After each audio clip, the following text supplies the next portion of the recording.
Hi and good morning, everyone.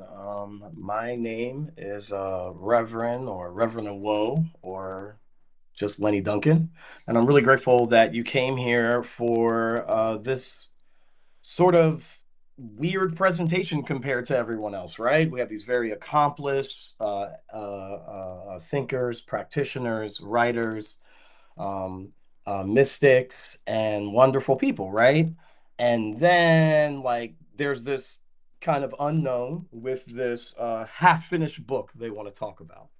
So, I'm, we'll get to it, but welcome to Black Power and Black Magic, using the power of magic to resist oppression, which I consider an American tradition.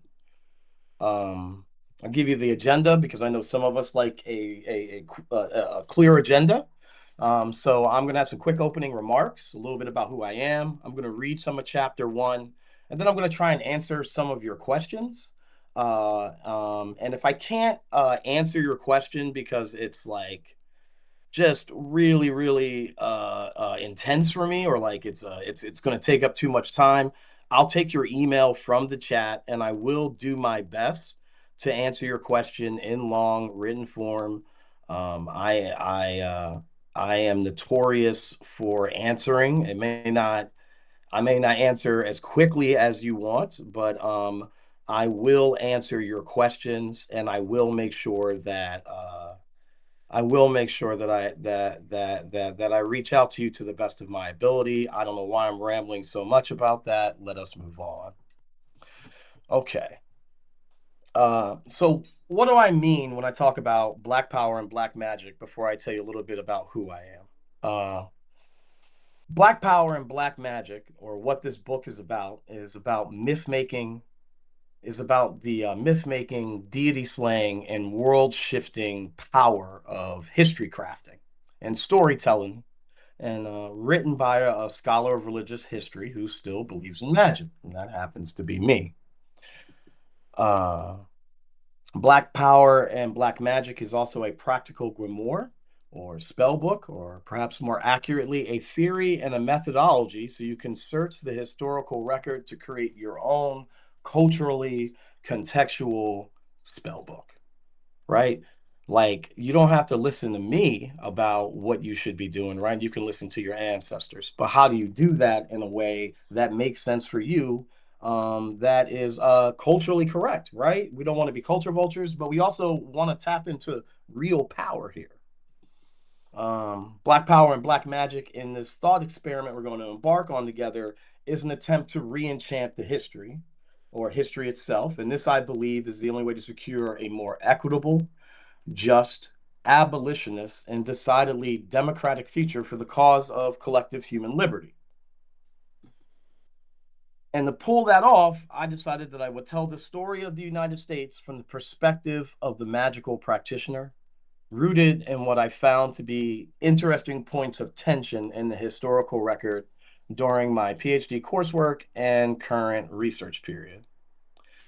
But that's a really complicated way of summing up my course of research over the last couple of years and most of my life in historical and cultural studies of religion in the new religious movements at Graduate Theological Union. Very simply, everything I'm talking about is that the future lies behind us. I'll say it again, the future lies behind us.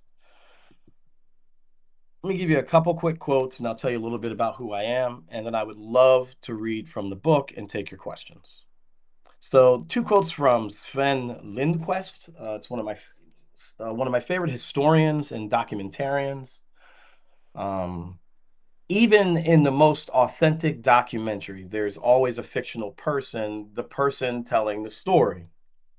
I have never created a more fictional character than the researching I in my doctorate, a self that begins in pretended ignorance and then slowly arrives at knowledge, not at all the fitful, chancy way I myself arrived at it, but step by step, proof by proof, according to the rules.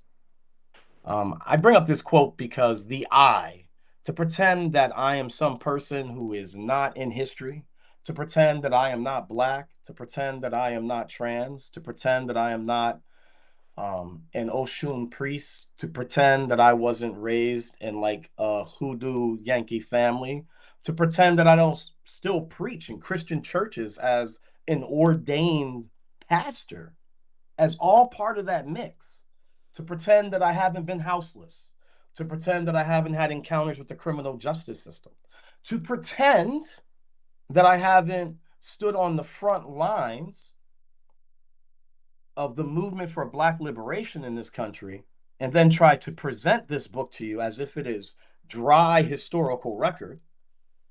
Well, that is what historians have been doing to us for hundreds of years.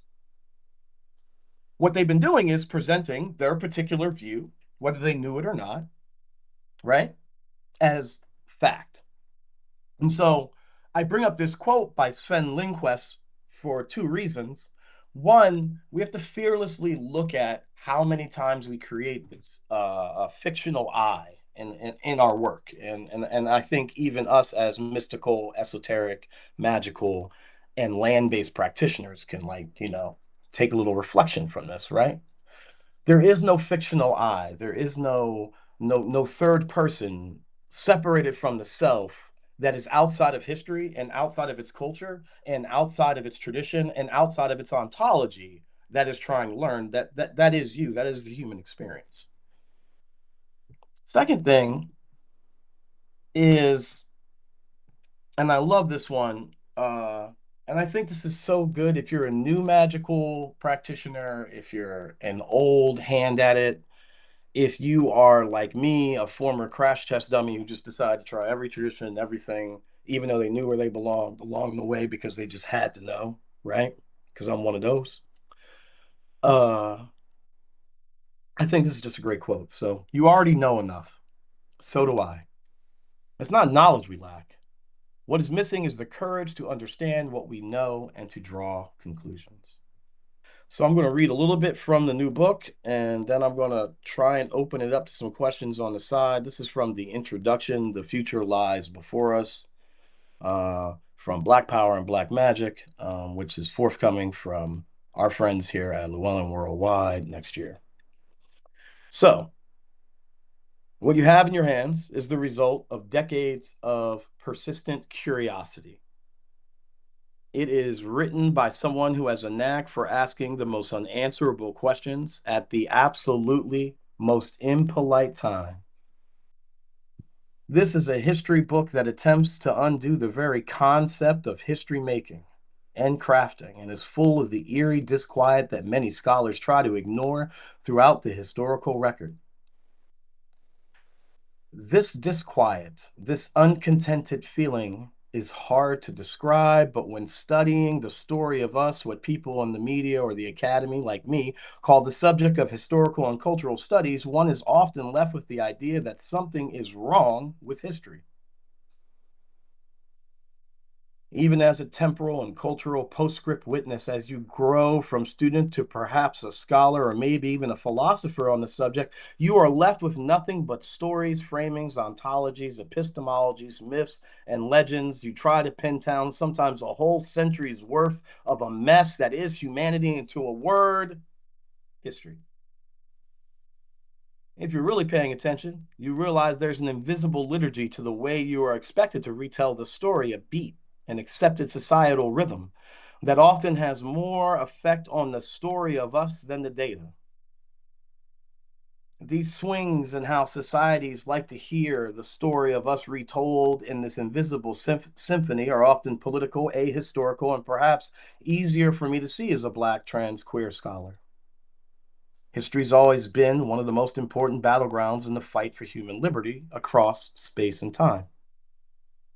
History, of course, in this thought experiment becomes a stand-in for humanity, since it's comprised entirely of us, people, our story. That is why throughout this book, I will often call it the collective body of stories of us, or for short, the story of us. So the question then becomes, is something wrong with us? Why can't we seem to learn the lessons of the past collectively about war, pestilence, hatred, and the oppression of the other? Black Power and Black Magic is my attempted answer to these questions. It's an exercise in history crafting, which is the art of ontology creation. And make no mistake, the future requires a deep study of history. It is not a passive means of resisting oppression, it is, in a word, revolutionary. Nor is history a series of facts to know or memorize that have little to no discernible pattern but a butcher's bill. History can be condensed and repackaged into Aesop like tales, neatly wrapped up parables to stick in your pocket like a party trick to be used in rhetoric for cheap and temporary political gain. But none of this is what history crafting really is. It's a field full of just as much wonder as the quantum foundation scientists rave that is happening all around us. Simply put, historical record keeping, the crafting of the historical record, and required cultural studies to pull off these feats is a world saving and redeeming enterprise. Which brings us back to our question, what is wrong with history, or more accurately, what is wrong with us that we don't seem to collectively learn and grow from the lessons of history and what it has to offer us? A common example is war. We know the cost of war, death, trauma, cultural groups erased, irreparably harmed, people groups wiped out, the loss of art, the harm to sciences and the future.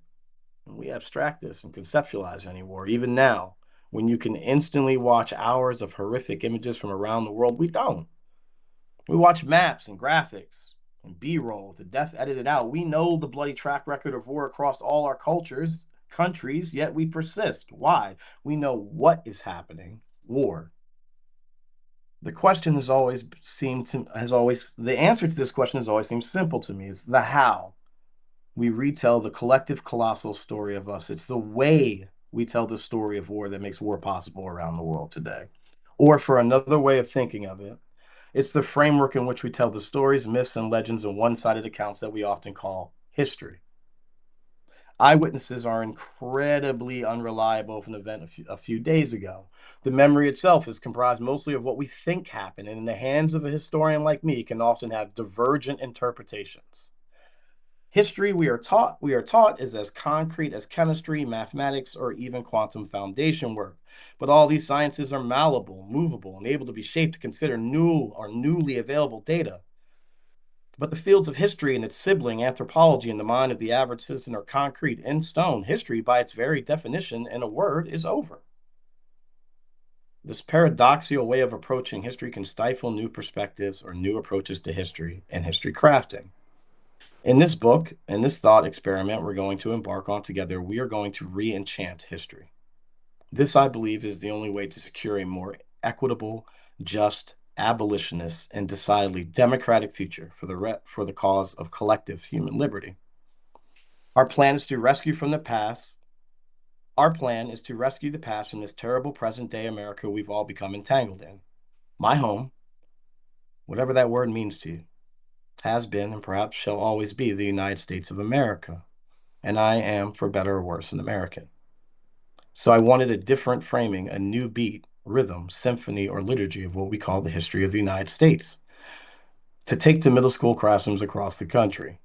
I ended up embarking on a very unexpected trajectory of which you now hold the results. I decided to tell the story of the United States from the perspective of the magical practitioner. Black Power and Black Magic is the untold story of Magick's rather direct impact on the history of the United States and the Americas as a whole. A story that, while largely unexamined by average citizens, is a story whose impact we all still live in today. Untold, unexamined, lampooned, censored, and misunderstood are the more common treatments of the story of magic, esoterica, mysticism, and its adherents here in the Americas. This doesn't change the uncomfortable historical fact that nations have been born from powerful cultural, political, and magical rights of the oppressed on this continent.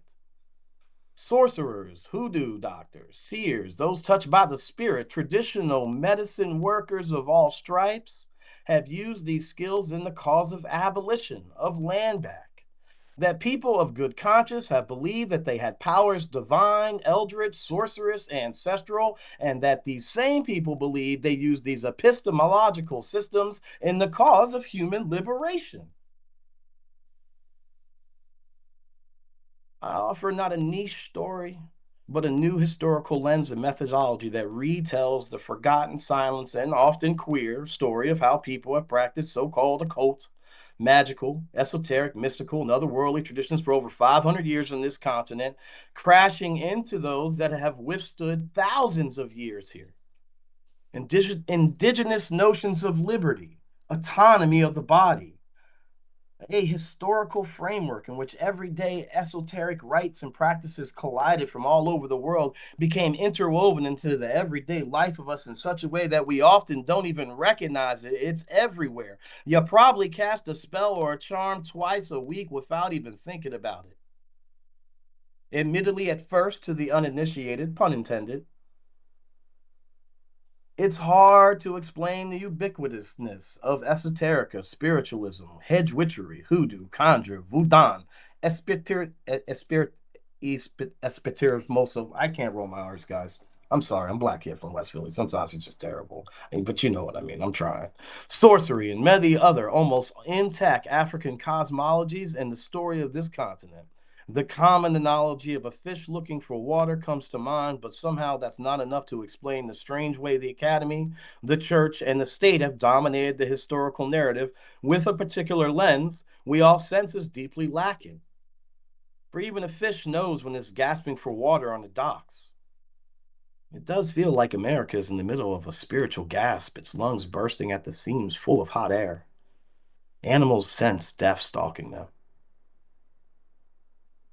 What if the study of the practice of black magic could further the cause of liberation, abolition, and human freedom generally? The only price for access to this realm is to believe your ancestors were just as thinking, feeling, curious as you are about the same questions that we still wrestle with today, and to believe their self reported narratives of their world, their ontology, their epistemology. Just for a second, think that our ancestors probably understood their world, its politics, its great questions of the day better than we possibly can.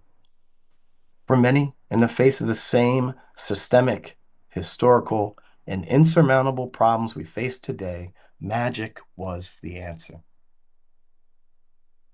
In fact, I contend in particular, magic, mysticism, esotericism was a major force in the cause of Black freedom and is a network of diverse epistemologies and resistance to white supremacy, a multiplicity of spiritual and moral frameworks in America that represent a hidden superstructure that lies in the mortar and the very foundations of this nation.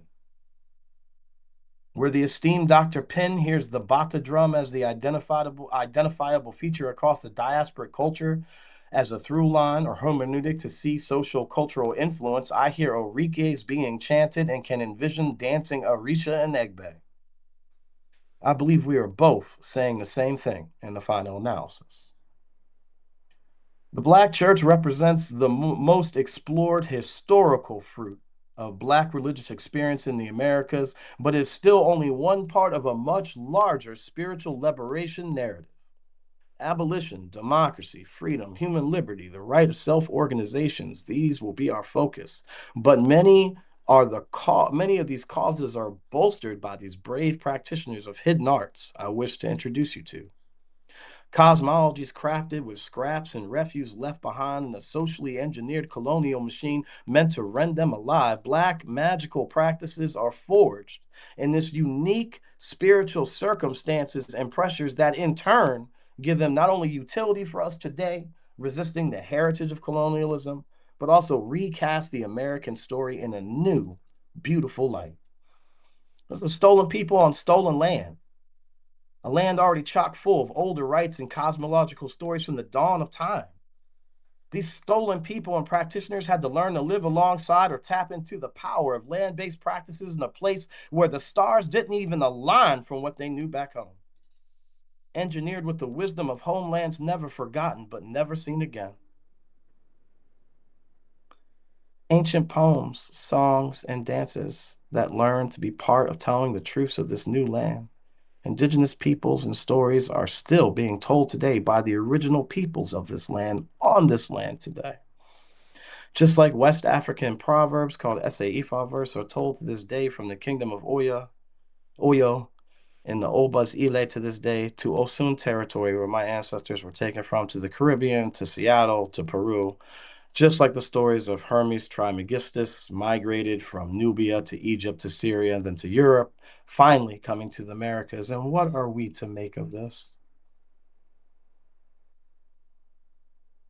Ancient poems, songs, and dances. Are we a great nation founded on the principle of religious liberty or not? And if we are, why does the modern interpretation of that simply mean the tenets of modern Protestantism, i.e., capitalism? Frankly, if the story of the Americas is one of religious fervor and values, it is only Christian in the ink of the historian and the lips of the so called winners of colonialism. It can only lay claim to saints, angels, miracles, sacred mothers, fountains of youth through the work of the people, all the people, a liturgy of our collective and stolen labor. It is the people's blood, sweat, tears, curses, little prayers, angels' crowns from departed loved ones, crystal gazing. Poor Richard's almanac. Poor people in solidarity across race and cultures. Hands, Toby's, Mojo hands, and bags have contributed more to the cause of religious and actual freedom than the church's illustrious theologians, except the ones that are usually deemed heretics or communists. Okay, so that's a taste. There are some really practical things in there. One of the things, uh, um, one of the more practical things in there is that this isn't although it's written from a Black perspective, it's not just written for Black people. And I make some distinctions about that. I think one of the most amazing things that we see in chapter, I think I'm writing chapter 5 right now, right? And so like chapter 5 is like, it's the tentative title right now is we step into the salon and the first thing she looks at me and says, this better be fucking queer.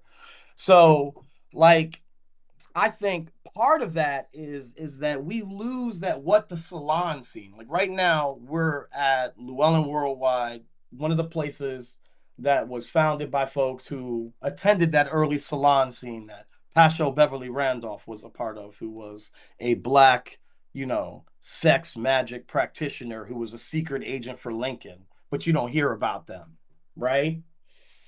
And and what you don't hear about that salon scene is that that's also where like the woman the woman's the woman's rights movement really starts, right? While the Fox sisters are knocking on tables, right, other people are planning like uprisings, right?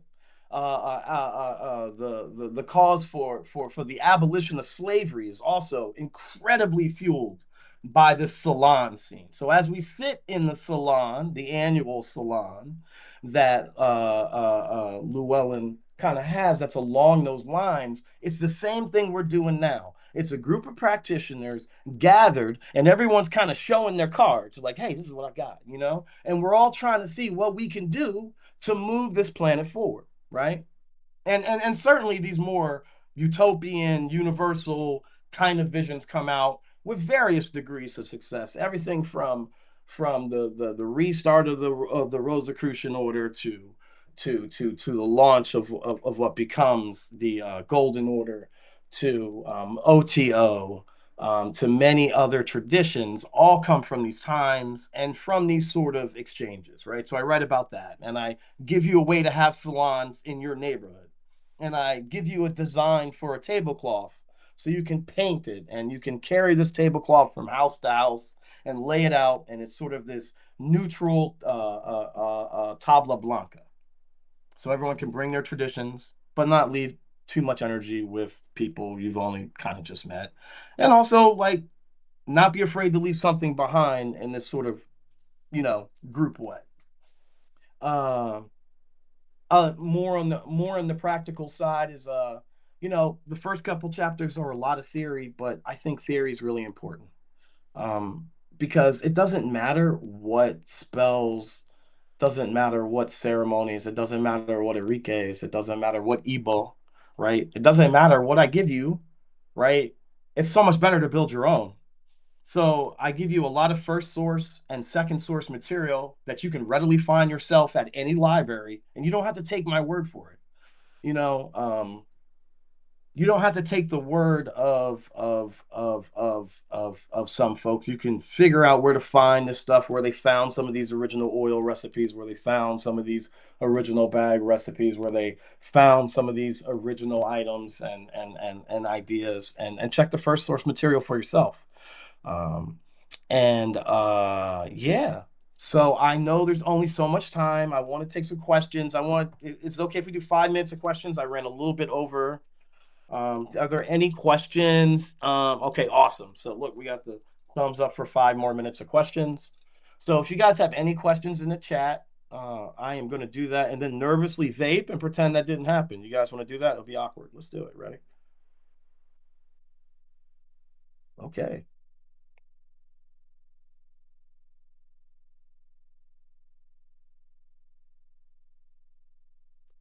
Oh, okay. That's a great question, Daryl. I would say in Cipher, thank you for sharing a little bit about how you're feeling too. Right? I understand when our bodies have reactions, right? Right, especially if we haven't been exposed to that kind of language and we think that someone's saying maybe perhaps something that is oppressive. That's not at all what I'm saying. And in fact, I'm not saying that the only way to look at magic or to look at our history is from my perspective. I'm just offering, for once, the magical perspective of not just Black people, of not just white people, of most people in the United States. That was common practice. Just using the term Black power and Black magic. Now, you seem to be having a somatic reaction to that, and I'm very sorry because that's not what I'm trying to do. And yes, I do believe magic is community, Nakia. Thank you so much for saying that.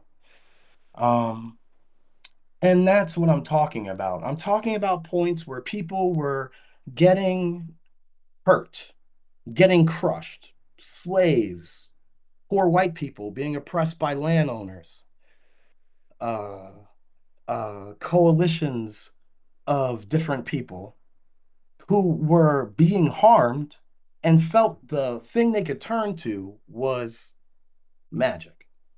Now, you may say that's a racist or oppressive perspective, that I am searching for places where the poor and the oppressed and those who had the least amount of power turn to our tradition for help.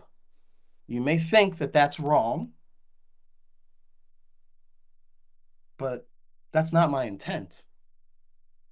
And I'm sorry that for the majority of this country's history, unfortunately, it's been Black, brown, and indigenous people.